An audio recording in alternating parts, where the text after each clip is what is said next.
Hey there, welcome to Prog Monster. My name is Murph and I am the host of this show, a show dedicated to progressive rock, hard rock, heavy metal, and other forms of rock music. So on Friday nights, I normally do a show called Friday Night Live Experience. And this week, I've decided I wanted to talk a bit about an album that doesn't get a lot of talking about. Before I go on, though, I was originally supposed to be doing an Eloy one, but I haven't really found anything that I really wanted to talk about at any length tonight. So I decided to go to an album I've been thinking about doing and talk a bit about it. Okay, so first thing about this album, it's this one, Genesis Live. It's the album with Peter Gabriel live with Genesis in this. This came out in 73, so after Foxtrot.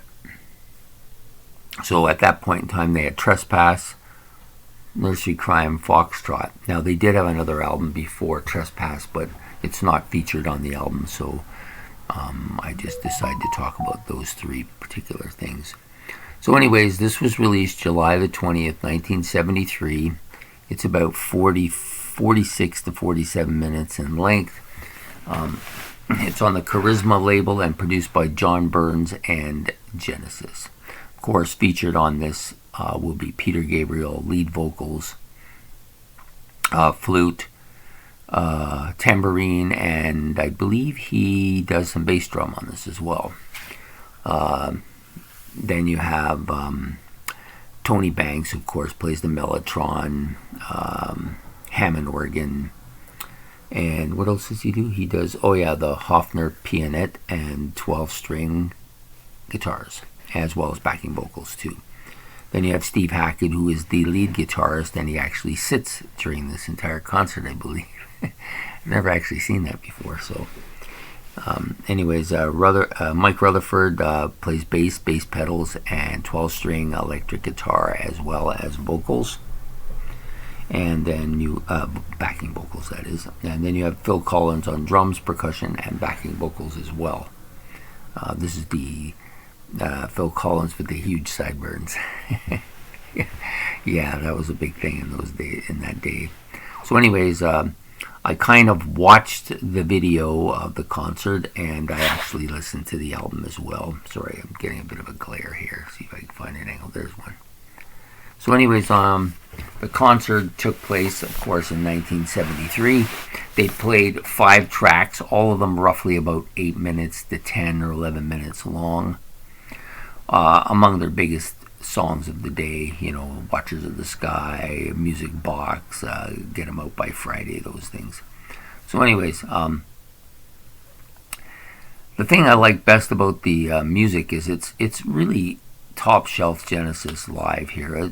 Well, the songs are top shelf to begin with.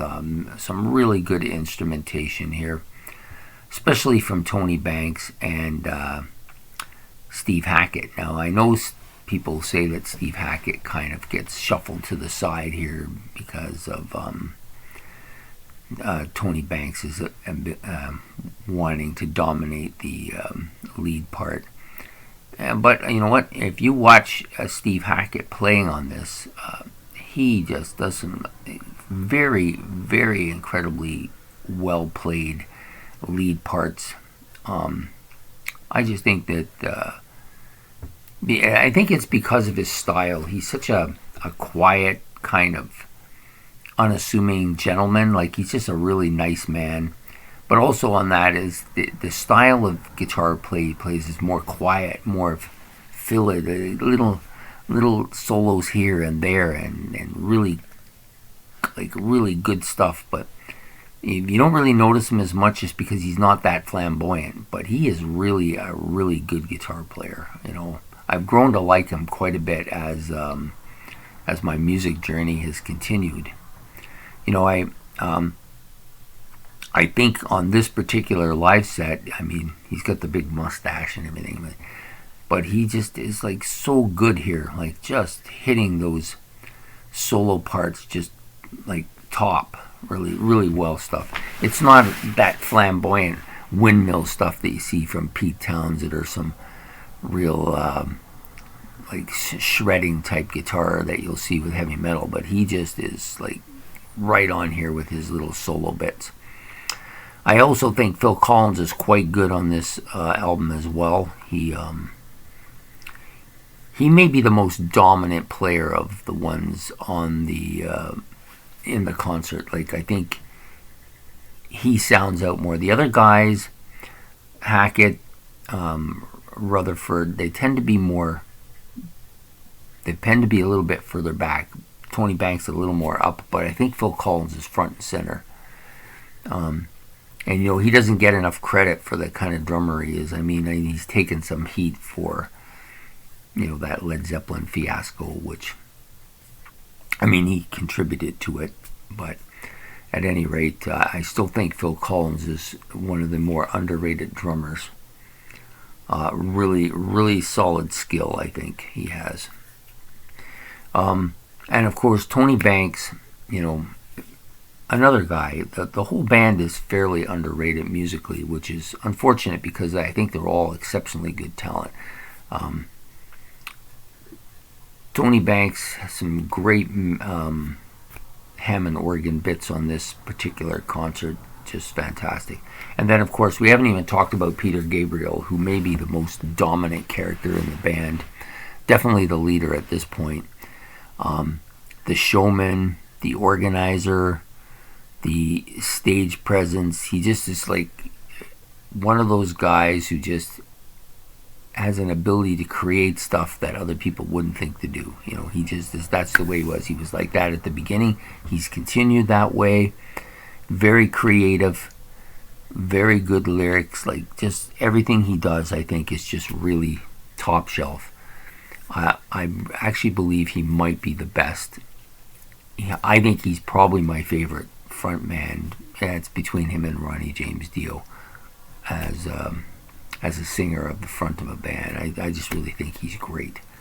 I mean, he's maybe not quite as flamboyant as someone like Robert Plant or Roger Daltrey with the windmill thing and with the microphone thing, or even those guys from Kiss who are just all flamboyant. But he is creative, like that thing with the star head and then the flower head. Like, you know, he just adds a kind of dimension to Genesis that I don't think would exist. I don't know why I'm still wearing those. No wonder I can't see what I'm doing.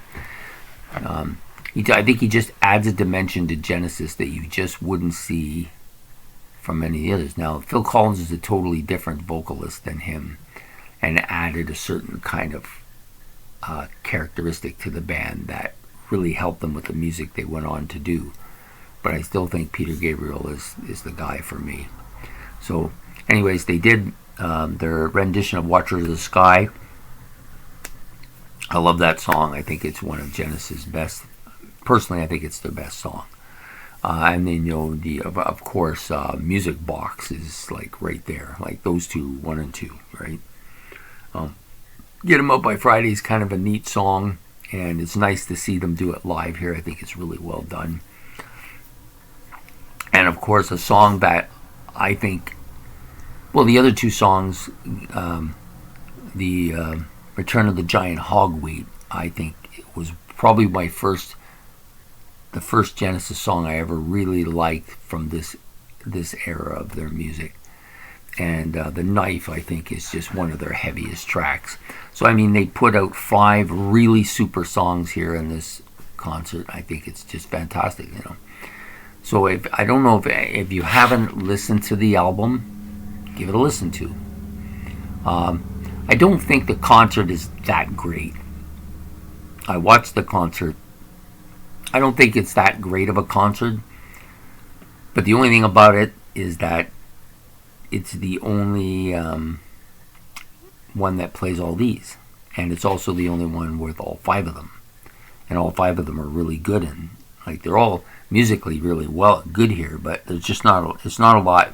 They're not The Who, let's put it that way.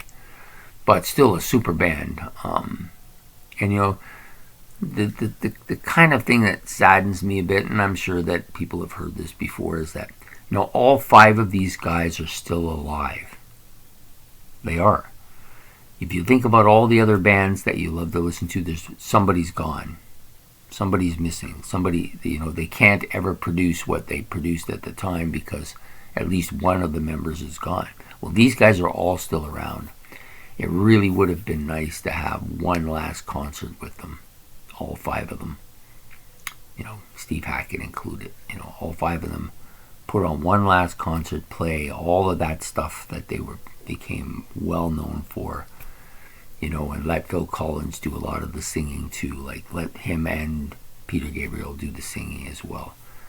Because I think they're both really good vocalists. Peter Gabriel is my favorite vocalist, or pretty close to it.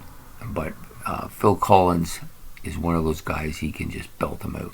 But anyways, it would have been nice, but perhaps it won't happen. It's unfortunate, but, you know, so when I see something like this, and I see it in concert, I get to hear the 5 songs that are on here and in the concert. I don't think that's beatable, you know. I enjoyed it. I'll watch it again. Okay, before I get too tired and start yawning, which has been a problem in the past, I've been controlling that pretty good. I just want to thank you for tuning in to the Friday Night Live for Genesis Live. And we will do an Eloy one. I'm just not quite sure when. I think I want to check out some of their stuff a little closer before I commit to something. I like to watch it a bit so I become more familiar with it than just pick something and then do a video about it. So I hope you enjoy this video, and we'll be doing something live again next week, of course. Friday Night Live experience.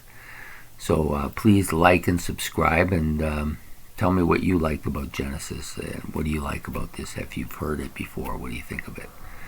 Anyways, I hope you have a good night, and this video will come out Friday night. This is Thursday night. I'm doing it early because I'm not sure I'm going to be home tomorrow. And so please like and subscribe, and you have yourself a great evening, and enjoy the video, and we will see you soon. Bye.